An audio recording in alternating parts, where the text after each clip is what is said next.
1,00,000 మంది శివభక్తులతో కలిసి మహారుద్రాక్ష పూజలో పాల్గొనండి. వెంటనే కాల్ చేసి మీ పేరును నమోదు చేసుకోండి. నమస్తే రమగారు. నమస్తే జయ. రమగారు, ఏదైనా రాజుల కథ చెప్తారా? శక్తిసింహుడు అని ఒక రాజుగారు ఉండేవాడు. ఆయనకి అత్యంత ప్రీతిపాత్రులు ఇద్దరు ఉండేవారట ఆ స్థానంలో. అందులో ఒకడు సూర్యవర్మ అనే ఒక సామంతరాజు. ఆయన చాలా గొప్పవాడు, చాలా ఇది అది ఏమిటో బోల్డ్ అని ఉండే.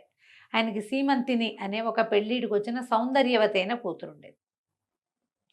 అక్కడి నుంచి మన రాజుగారికి అత్యంత ప్రీతిపాత్రుడు ఇంకొకడు, ఇతను చంద్రగుప్తుడని రాజుగారి ప్రధాన అంగరక్షకుడు. అబ్బాయి చాలా మంచివాడు, చాలా చురుకైనవాడు. వాళ్ళ నాన్న తాతల కాలం నుంచి ఈ రాజ్యంలోనే ఉన్నారు వాళ్ళు. రాజుగారికి ఈ చంద్రగుప్తుడు అంటే మహా ఇష్టం. సూర్యవర్మకి చంద్రగుప్తుడికి పెద్ద ఏం పడుతున్నట్టు ఏం కనపడేది కాదు, కానీ గొడవలేం లేవు. అయితే ఏమైంది, ఈ సీమంతిని ఈ చంద్రగుప్తుడు ప్రేమించాడు. వాళ్ళిద్దరూ ప్రేమించుకున్నారు. కొంతకాలం గడిచాక ఈ చంద్రగుప్తుడు ఏం చేశాడు, రాజుగారికి చెప్పాడు, నేను సూర్యవర్మ గారి కూతురుని ప్రేమిస్తున్నాను, ఆమె కూడా నన్ను ప్రేమిస్తోంది, వివాహం చేసుకోవాలనుకుంటున్నాం అని చెప్పేసరికి రాజుగారు అంటే మనం చాలా సంతోషించాడు. ఇద్దరు తనకు ఆప్తమిత్రులు. వీడంటే చాలా ఇష్టం, కుర్రాడంటే. సూర్యవర్మ తన ఈడువాడు, తనకు చాలా ఇష్టుడు. సరే, ఒకరోజు సూర్యవర్మని మధ్యాహ్నం భోజనాన్ని పిలిచి, మీ అమ్మాయిను చంద్రగుప్తుడు ఒకళ్ళనొకళ్ళు ప్రేమించుకుంటున్నారట, చక్కగా పెళ్లి చేద్దామా మనం అని అడిగాడు. ఆయన సంతోషంగా అడిగేసరికి సూర్యవర్మ కొళ్ళు మండిపోయింది. మొహం చెట్లిచ్చి, నేనేమో రాజవంశానికి చెందినవాడిని, వాడేమో ఉద్యోగి, మా పిల్ల వాడిని ప్రేమించడం నేను నమ్మను, అలాంటివి ఏమీ జరగలేదు, వాడు మీకు ఏదో అబద్ధాలు చెప్పాడు, మీకు వాడి మీద ఉన్న ప్రీతిని ఎక్స్ప్లాయిట్ చేయాలని చూస్తున్నట్టున్నాడు, రాజవంశంలో చేరటానికి వాడు ఎత్తేస్తున్నాడు అన్నట్టుగా ఆయన అన్నాడు. అన్నాక ఈయన అన్నాడు, రాజుగారి శక్తిసింహుడు, నేను అట్లా అనుకోను, చంద్రగుప్తుడు నాతో అబద్ధం ఆడే సాహసం చేయడు, నువ్వు మీ అమ్మాయిని కనుక్కోమన్నాడు. సూర్యవర్మ గారు హుటాహుటిన వాళ్ళు ఊరు వెళ్ళిపోయి కూతుర్ని కేకలేసి అడిగాడు, ఏమిటమ్మాయి ఏమిటి సంగతి అంటే, ఆ అమ్మాయి అవును, నేను చంద్రగుప్తుడిని ప్రేమిస్తాను, చంద్రగుప్తుడిని పెళ్లి చేసుకుంటా, లేకపోతే నేను పెళ్ళే చేసుకొని దిక్కుని చోటు చెప్పుకోను.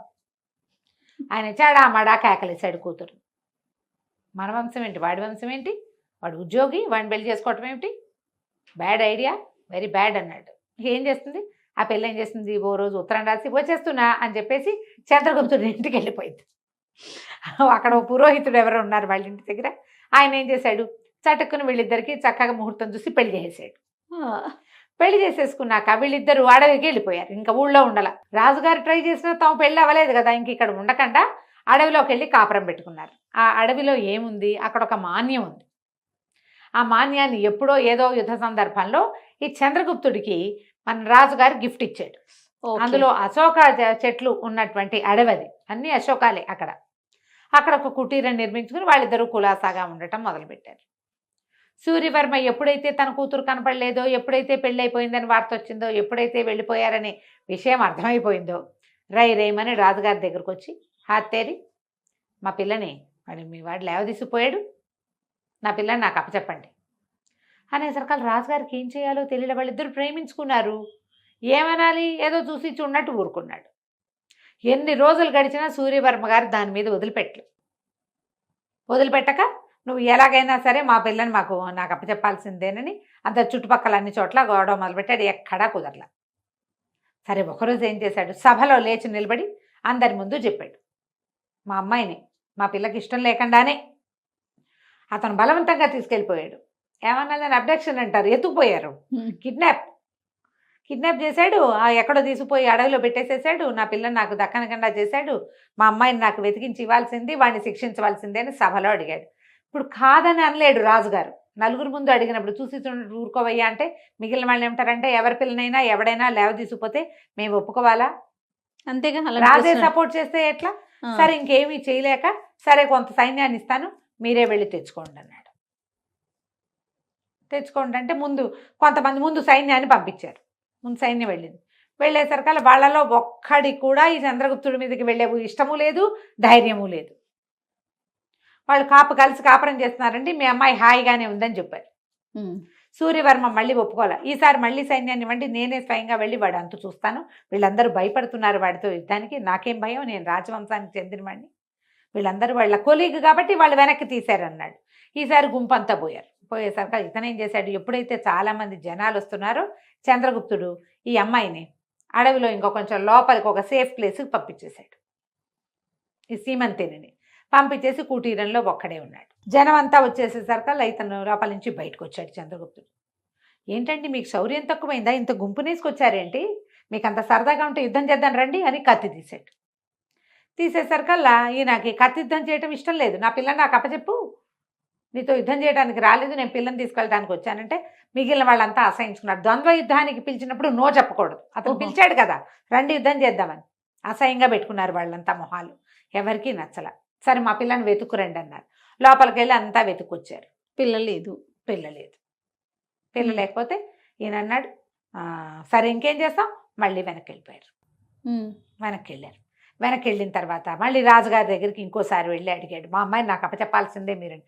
పిల్ల పెళ్లి చేసుకుని వాడితో కాపురం చేస్తున్న పిల్లని తెచ్చుకుని తను ఏం చేస్తాడు, ఒక ఈగో అనమాట. చాలా మందికి ఉంటుంది చూడు, పిల్లలు కాపురాలు చేస్తూ కడుపుతో ఉన్నా సరే ఆ అల్లుడిని చంపేయాలి, ఆ కూతుర్ని చంపేయాలి, అవే ఉద్దేశాలు ఉంటాయి.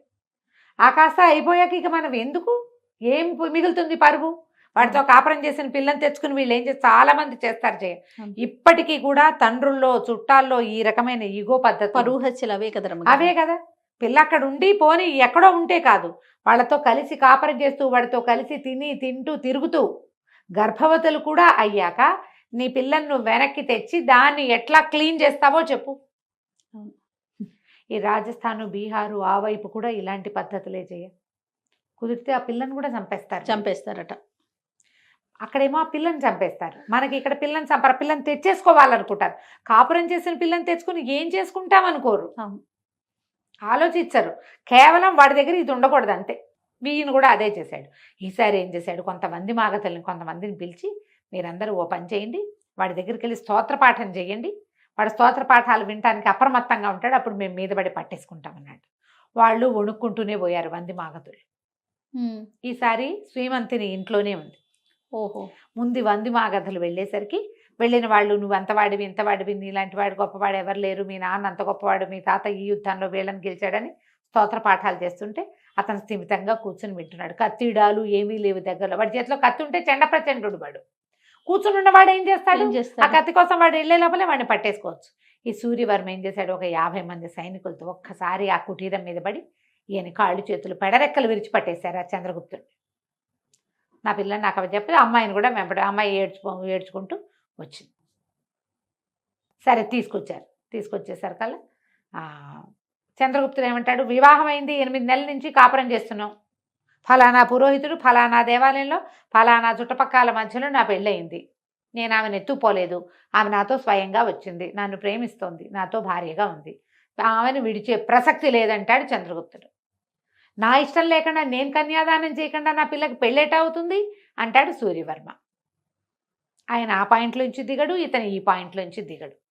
రాజుగారికి విసుగుబుట్టి చిచ్చి దిక్మాల్గోల, ఓ పని చేయండి, ఆకురాలు కాలం అంతా కూతురు సూర్యవర్మ దగ్గర ఉంటుంది, చిగురించి చెట్లు చిగురించి మళ్ళీ ఆకురాలే కాలం వచ్చేదాకా చంద్రగుప్తుడి దగ్గర ఉంచుకోవచ్చు.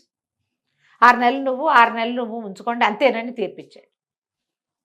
ఎప్పుడైతే ఇతన్ని సభలోకి తీసుకొచ్చారో ఆ సీమంతిని ఇంకా రాల, ఆ ఇంటి దగ్గర ఉండిపోయింది, అడవిలో ఉండిపోయింది, నేను రానని చెప్పేసింది. అక్కడి నుంచి ఏం చేశారు, సైనికులు వచ్చి రాజుగారి ఫర్మానా అంతా చదివారు. అమ్మ ఆకురాల కాలం వచ్చింది, నువ్వు ఇంకా వచ్చి మీ నాన్నగారి దగ్గర ఉండాలంటే సరే అనండి. ఆవిడేం చూపించింది, తోటంతా చూపించింది. ఈ చెట్ల ఆకులు రాలేక వస్తా మా నాన్న ఇంటికి, కావాలంటే 2 సైనికులు ఇక్కడ కాపలా ఉండండి, ఆకులు రాలేక వస్తాను అని చెప్పింది. ఏమిటది, అశోకవనం, అది చచ్చినా చెట్లు రాదు. అవును, ఎప్పటికీ రాదు. ఆ అమ్మాయి ఏనాడు తన తండ్రి ఇంటికి వెళ్ళాల, హాయిగా భర్తతోటే ఉండిపోయింది. రాజుగారు ఇచ్చిన తీర్పు ఏమైంది, తీర్పు మాత్రం ఇచ్చారు, చెట్ల ఆకులు అన్ని చోట్ల రాలుతాయి, నేనున్న చోట ఆకులు రాలితేనే నా లెక్క, అంతే, నేనున్న చోట ఆకులు రాలిపోతే నేను రాను, అవి రాలనే నేను వస్తానంటు. అస్సలు అశోకానికి ఆకులే రాలు, అందుకే అది అశోకవనం అయిందనమాట. ఎప్పటికీ ఆకులు రాలవు. కాదు కంచికి మనం ఇంటికి. భలే ఉందండి. నమస్తే. నమస్తే.